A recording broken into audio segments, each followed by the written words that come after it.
Hallo und willkommen bei der Outdoor Show in Friedrichshafen. You're listening to a download from the outdoorstation.co.uk. Number 375. Hello and welcome back to the third and final part of this special three-part series produced directly after the 2014 Outdoor Show held in Friedrichshafen, Germany, July 10th to the 13th. We've got a reasonable selection of interviews for you relating to new products, new brands, some advice and breaking news, which I'm sure will be of interest to many. If you need pictures or video to help you get a better insight, then please visit the outdoorstation.co.uk website for links, images and so on. Plus, of course, we have a video from the show on there, which is also on YouTube, which will show you some of the highlights and take a closer look at some of the products mentioned within these podcasts. It was good to visit and get a bigger picture of the industry from a European perspective and see what trends were developing, as well as discussing with key players where the UK currently stands within this landscape. However, without further ado, let's get on with the show and delve into some interviews recorded just a few days ago in Friedrichshafen. C2 Summit in the UK is probably best known as a travel accessory brand. However, their range is quite considerable, incorporating shelters, sleeping equipment, as well as their more well-known travel items. They certainly have an interest and a pedigree which covers the lighter end of the market, and so their new sleeping mat did have a continual stream of people poking, lying, inflating and perusing the product. One particular unique feature, as I found, was that you'll only ever get half a puncture. As Ryan Seacrest, International Sales Manager, now explains. So 20 years ago, C2 Summit started with silk and cotton sleeping bag liners. And so this essentially is the latest progression of continuing with sleep systems. And so when we set out to do this, to create these new mats, we didn't set out with the idea of creating a kind of a Me Too product. We really wanted to bring something to market that was actually going to solve any kind of an issue or anything that's we felt that could be improved upon with inflatable mats. So when we set that out, we didn't design this to be the lightest mats on the planet. We didn't design them specifically to be the most compact mats on the planet. What we really set out was to design the most comfortable mats on the planet. I mean, if you're going to be sleeping outdoors on the hard ground, one of the most important elements of a sleeping mat is to be comfortable. So that's what we set out to do, and pretty much everything that is featured into the mat is designed for either for comfort or for convenience. But mainly what separates us, our point of difference, is how comfortable these mats are. Okay, well, we were having a chat earlier on and you were saying you'd cycled around the world, so you've slept a few nights on a sleeping mat, so you've got plenty of experience on comparisons and also what makes it comfortable and what wasn't comfortable for yourself. So, first of all, let's have the name of the product and tell me a few features about sizes and that sort of thing, and then we'll actually go into some of the key features. Sure, absolutely.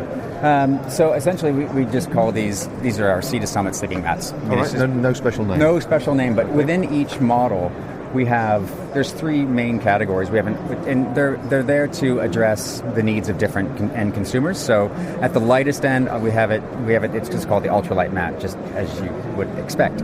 At the other end of the spectrum, we have the Comfort Plus, which really tells that comfort story. And in the middle is kind of a hybrid between the ultralight and the Comfort Plus, which would be the Comfort Light. Okay. And are they all, the three ranges, do they have the same shape and curves to them? There's within each range, so within ultralight, within Comfort Plus, and within Comfort Light, there's going to be, first off, a non-insulated and an insulated version. So you get to pick which one you want depending on what you're going to be using it for.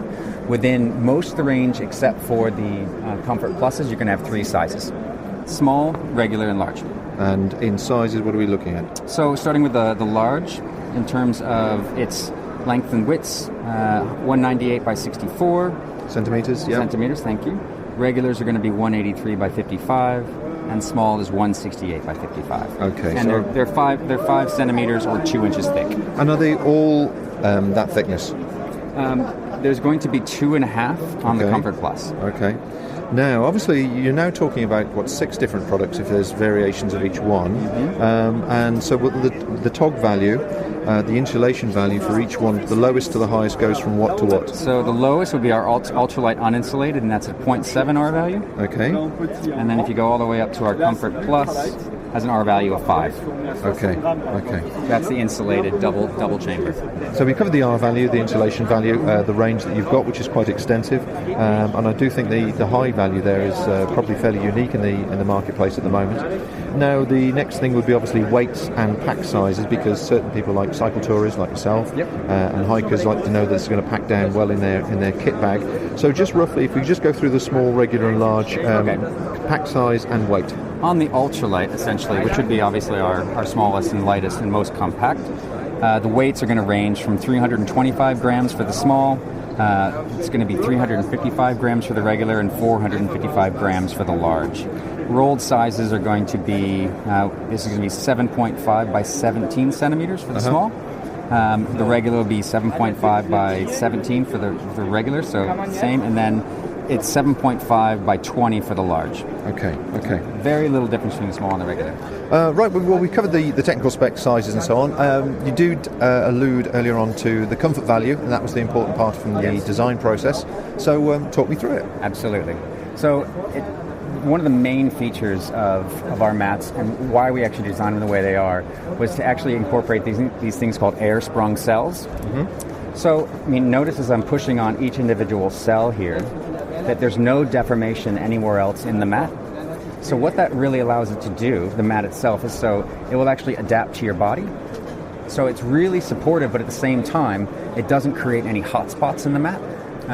So for hips or for your shoulders, it really conforms around you without actually pushing air anywhere else within the mat. So the difference being between these and other mats that are on the market is that the way that's constructed, so, obviously visually you can see that it looks almost like a quilted mattress top that you'd find at home. So as opposed to something that you'd find that looks more like a mat that you would be on laying in a pool with. Airbed. So an airbed. So with that kind of a setup, when you have vertical baffles that run the length of the mat, if you press on one end, the air has to go somewhere, and where that air ends up going is to the other end of the mat. When you have horizontal baffles running latitudinally across the mat, when you press on one side of it, the air balloons to the other side. With these mats, essentially the air is dispersed throughout equally.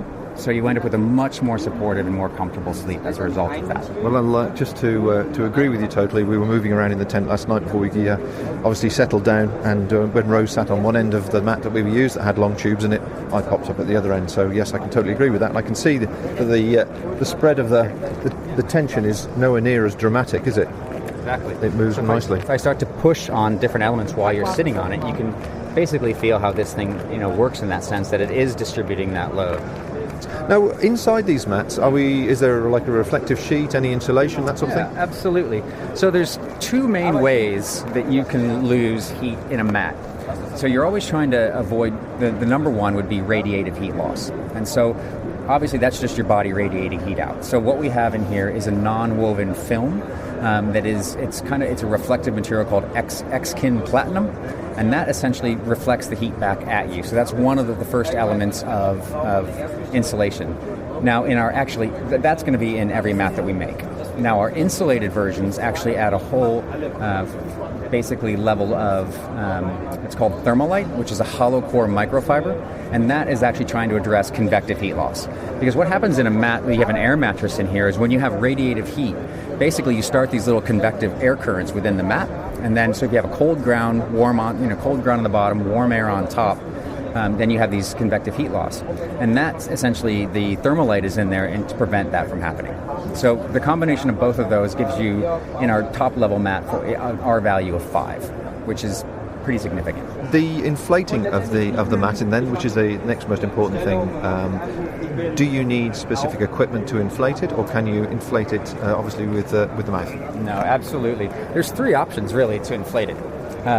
So we have, this is where we get into the convenience factor of these mats.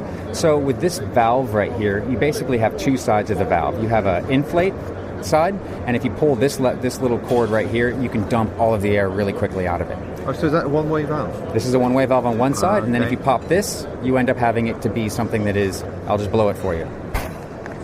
Right. So with that happening, I can get all of this air to come out of the mat really quickly. But what you're seeing now is one of the other elements of this mat, that the Comfort Plus that you're talking about, is we have 2 air chambers in the same mat. So this side right here is still inflated. So if you were in the field and you got a puncture, you still have one side of your mat that's still inflated. Ah, right. That's neat. Is. Let me just explain that to people who are obviously listening to this. So you've got a valve on one side, Ryan has just explained, obviously deflates one half of it, but you also have a valve on the underside as well. And having had a mat deflate on me in the field, that would be a useful thing to keep in mind. It is. And so the other element, so for inflating it, I mean, obviously being able to deflate it quickly is a really good convenience factor. So if you just dump both valves, it's really quick to fold it up. You don't have to blow all the air out of it, reopen it up, fold it up again, and then refold it so you can get into its stuff sack. You just dump the air, fold it up, and off you go. So much faster that way. But so for inflation, you have 3 options. There's, for the true ultralight person, you can just use the old-fashioned pump, your mouth, and just blow it up. Now, the problem is when you use it that way, and this is a problem with all air mats, is that whenever you're blowing something up with your mouth, you're actually introducing warm, wet, moist air into the mat. The problem what that creates is issues with mold getting inside, because it's a warm, damp, dry area and it's hard to dry out. So that's something that we've actually addressed by actually adding an antimicrobial inside of the actual mat itself. So that prevents any kind of a mold buildup. The other element, too, is that you also introduce moisture. And one of the main failure points of any kind of a mat over a long period of time is delamination from the inside out. What happens is that when it delaminates, basically the whole inflatable mat turns into a big inflatable sausage. So in order to address that, essentially, we've actually, we're using basically an extruded TPU laminate inside the mat, which what that allows us to do is create something that has the strongest bond of any kind of a laminate in the market. The other element, too, is we partnered with a factory who makes these mats in partnership with us, is a Taiwanese company that specializes in making escape air slides and PFDs for airlines. They also make medical beds to spread just for long-term care patients, so they don't get bed sores as well. So this factory was uniquely suited. So we actually created a lot of these fabrics in conjunction with them. So we pioneered the use of the fabrics, the technology in order to design these mats, everything from scratch. The internal delamination issue is a big one, and I know many listeners and customers have had that with different brands, where you can be halfway through a trip and it suddenly turns into a balloon that's halfway through your back or whatever. So it's good to hear that somebody's addressed that and actually taken that on board with providing a product with maximum strength. Have you, in its testing procedure, has it ever delaminated? We have. So part of the element, what we do is we batch test every single production run that comes off. So we pull a few different mats off of every different run and we use them to failure. We destroy them. Okay. So we try and fill them with water. We leave them out in the sun. We overinflate them. We let them sit there. So yeah, we've tried to make these things delaminate.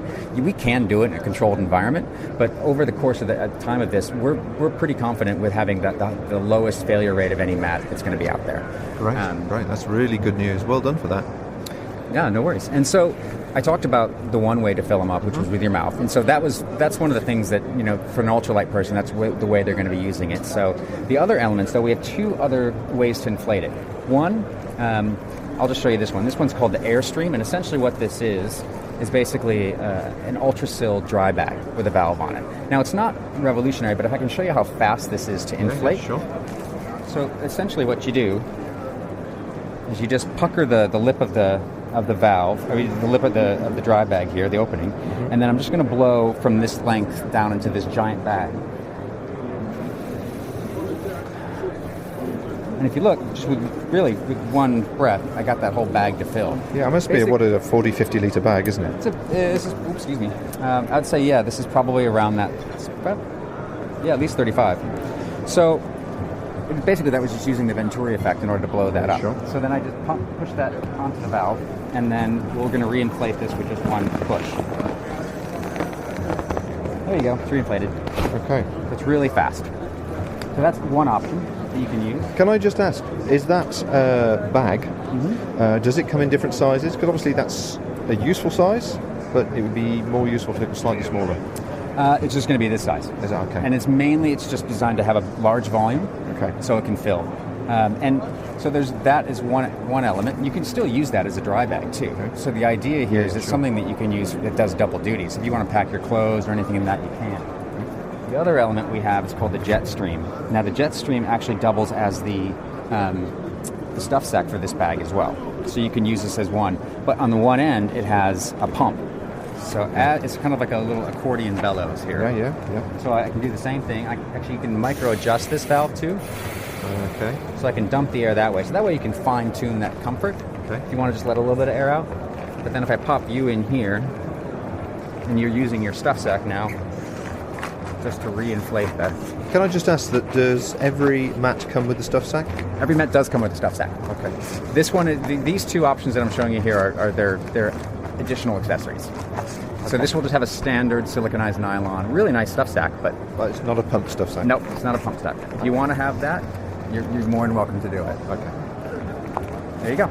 Super. Really Super. fast. Well, thank you very much for going into detail, because it is worth knowing sometimes the research that's gone into camp comfort, and it's important to know the developments over the years that have taken place in sleeping mats, which has really happened over the last 5 or 6 years in great steps. Finally, I suppose the ultimate question, of course, is do you have any idea what the European retail price is going to be of these? They're basically going to be right there with our competition. It's going to change market to market, depends on which country or anything like that, from the prices that are going to be set. However, you can just basically say that it's going to be right there with our two main competitors, and maybe even on this level one small step up, mainly because of all the technology that's gone into it. It's like I said, it's not made in a toy factory that makes inflatable beds for use in pools. It's basically setting a new standard for comfort and for mats, and we think what we've created is the most comfortable sleeping mat that's out there. You're listening to the outdoorstation.co.uk, award-winning producers of podcasts to inform, inspire, entertain, and encourage people to enjoy a healthy outdoors lifestyle. Sometimes when camping in certain conditions or locations, the ability to find your tent in the dark, or rather your way back to the tent, can sometimes be inhibited by the long grass, which is hiding the dark pegs and guys all ready to trip you up at a moment's notice. Certainly with the current interest in glamping, the idea of having a cool campsite setup is an important part of the enjoyment factor. So would it help you if your pegs lit up at night to guide you back to your camping spot? It's a neat idea which I'm sure will appeal to certain sectors, as Sean Kennedy, National Manager for UCO, now explains. One of the newest items we have right now is the stake light. The stake light has two modes within it. Nice thing about these are it's going to help you locate your tent. It's going to help you set up your tent at night. And then we've all been in the outdoors and we tripped over our tent stakes or we tripped over our guy lines. This is going to help eliminate that problem. We have a standard solid mode inside the tent stake, which is great for setting up the tent. And then perhaps you take a walk away from your tent in the evening. You just simply switch it to the strobe mode. That's going to help locate your tent very easily. Okay, so let's just backtrack a section. First of all, the peg size would be of most interest, and is it just come in one size, one length? The peg does come in just one length right now. Which is? And that is 9 inches. 9 inches. So it's a 9-inch V peg with a good latch at the top to obviously attach to your guy lines. The actual light itself, does it slide onto the peg or is it permanently connected to the peg? It does. It can actually slide off the peg, which is nice. You can use that as a light if you're walking around your campsite at night. And depending on how deep you have to drive the stake, that also gives you adjustability of the light up and down the stake. Excellent. Okay. Now the light itself is obviously an LED light. How is it powered? It's powered by one AAA battery. One AAA battery. Okay. And so replacing the battery is fairly straightforward, is it? Very simple. All you simply do is pull off the lens, and then directly behind the lens is actually the location of the battery. Okay. Now, with the location of the lens and obviously the type of use you're expecting it to be put to, is it going to have any problems with water ingress at all getting in there? No, we actually have a IPX6 rating on this, so this is going to be very waterproof but not submersible. Okay, that's fair enough. Mind you, I'm not too sure about the English weather, whether it be submersible or not.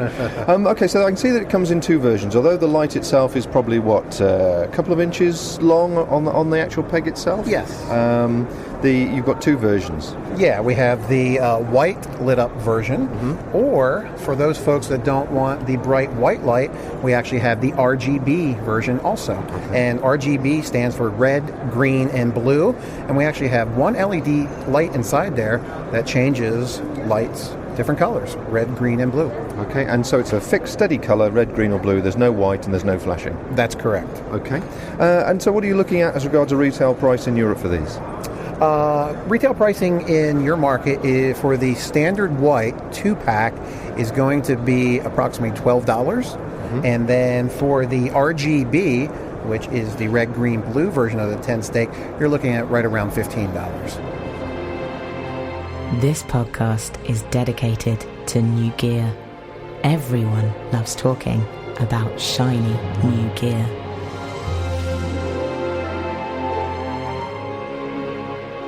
Well, it's been a long time coming. So long, in fact, that many backpackers I know have often spoken aloud, wondering if the brand was ever going to face up to all the new pretenders who have taken, quite successfully as it happens, the top spot in the solo backpacking tent department. There is, as we all know, so much choice these days. However, things could be changing as Hilleberg, yes, you heard it right, Hilleberg, have once again put a stake in the ground as they were presenting their new lightweight replacement for the extremely popular Acto of 10 or 15 years ago. This tent, the Enan, has a lot of similar properties as the original Acto, but they've addressed a few of the design features and managed to reduce the weight to just over a kilo. Lisa Nielsen is the project manager from Hilleberg. Yeah, this is like a scaled down Acto. Actually, this is Enan, our new lightest tent ever. So we feel that this is like a good, it's a very lightweight tent, but we're not compromising too much with our standards and our principles. So we kept some of the features, we kept the same pole, we kept the same flooring and the same pole sleeves, so we feel really comfortable out in the wind and everything. So we're introducing the tent to the market. So for people that have got an Acto, that love Hilleberg and they want to keep with the brand and reduce the weight, what weight are we looking at for this one-person tent? It's 1.1 kilos. 1.1 kilos. And so construction-wise, we're looking at a hoop construction with two single poles at each end, as opposed to I think it was the 4 poles, wasn't it, with the older Acto? 2 poles, yeah. Now, a lot of Acto lovers will admit that they love the product, but the biggest thing was airflow and ventilation, which was the thing that everybody always refers to when they were using it in inclement conditions. Yeah. So tell me how you've solved that. We solved that with having full mesh panels at each end of the short ends. So, and also a full mesh panel at the door, so the air flows really well inside of it.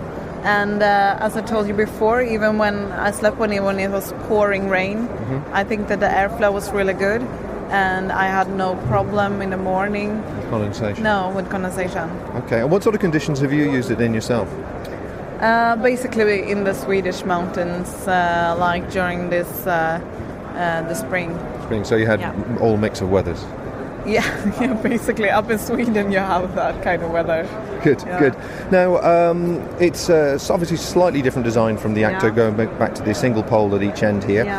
But when people are considering it, have they gained or losing any floor space, any footprint compared to the original Acto? No, the floor space is the same. You can use the same footprint as well as the Acto. We sell the same one. Okay. So the floor space is the same. I mean, obviously, when you take one pole instead of 2 poles at the end, it feels a bit tighter. but I still think that it's very comfortable for one person to sleep in it. I feel that it's quite big. Okay. And what is the maximum length of a maximum height somebody would use this with? A 6'2" person, 6'4"? So it looks to be quite a long internal system there. Yeah, I heard that people, even quite tall people, feel that this is quite a good tent. Mm-hmm. I mean, everything depends on if you have the really thick sleeping mat. Yeah, the sleeping mats and everything. How close to the roof you get. Yeah. That's typical of a lot of these days. Yeah. Well, as you certainly have maintained the spirit of the actor with a very large vestibule area, I think, which is most important with people with packs or possibly even with small pets, small dogs to go with them. Yeah. The one thing that seems to have lost on the door, you don't have the upper vent on the door like you do on the Acto, but you do have a double zip, and you were telling me the ventilation's still very good. Yeah, I find the ventilation is really good. I mean, if the wind is completely still, I mean, I don't know. I think that as soon as you have some kind of breeze, then I think the ventilation, I feel like it's very, very good. I don't have a problem with condensation. And you can always, if it's not raining, if it's like a very still day, you can always open the zip from the top as well. Okay. So you can have some ventilation. Now, with days where it's the weather is against you and you've got horizontal rain, obviously if you've got mesh panels at each end, is there a way of blocking the water or the rain coming through if it's under great pressure? Yeah, we solved that by having rain panels, or say as fabric that you can take out from a pocket on the mesh panel, and you can attach it with toggles and rings at the end, so you can cover that if it's horizontal rain. I would not use it for most of the time because I would prefer the airflow, but you could, like a precaution, to have it. If you've got a really bad night, bad night coming. Okay, so the last two final questions, of course, is when's it going to be available in the UK, and what is the price point? It will be available, I think, from February 2015. Okay. Yeah, and the price will be around 650 euros, I think.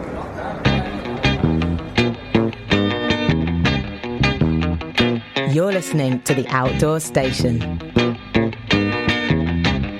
bringing you news, ideas and information about products, people and places. At virtually every trade and domestic show I've been to over the years, Paramo have always been in strong attendance, and this year was no exception. I know many who are fans of their range, certainly experimenting with some of the popular and maybe more short-lived garments they've designed over the years. However, although they're known for their functionality and reliability, they're not necessarily recognised for a lighter approach to their push-pull waterproof-based system. This could all be changing, as at the show was the first in a series of lightweight garments for alpine walkers, the men's Enduro Fleece and separate Enduro Windproof, and the ladies' Ventura version. Helen Howard is from Paramo Clothing, and she explains how they work independently and all combined, giving you virtually 3 totally different garment features. In addition to our waterproofs, we've actually launched windproof and fleece combinations. And so last year we launched our Bora and Zonda men's, ladies, windproof and fleece combinations, where when worn together, they work as a fully functioning waterproof. Each can be separately treated with Nikwax aftercare products. And when worn together, you've got a complete waterproof. So we've extended that concept this year into our mountain fleece and windproofs. So for spring-summer 15, you've got men's and ladies fleece and windproof combinations. So this is a lighter version of what you've already had, but it's not fully waterproof. Have I got that clear? Individually, the products are not fully waterproof. Right. Together, they are. They work in conjunction with each other to make a fully waterproof product. So based on the push-pull system that you've been promoting all the time? Absolutely. Directionality is key. So you can have the windproof worn by itself, the fleece worn by itself. Both will keep off a shower, but in prolonged, day-long rain, you would wear the two together. Okay, so tell me the typical customer that would be wearing this sort of product.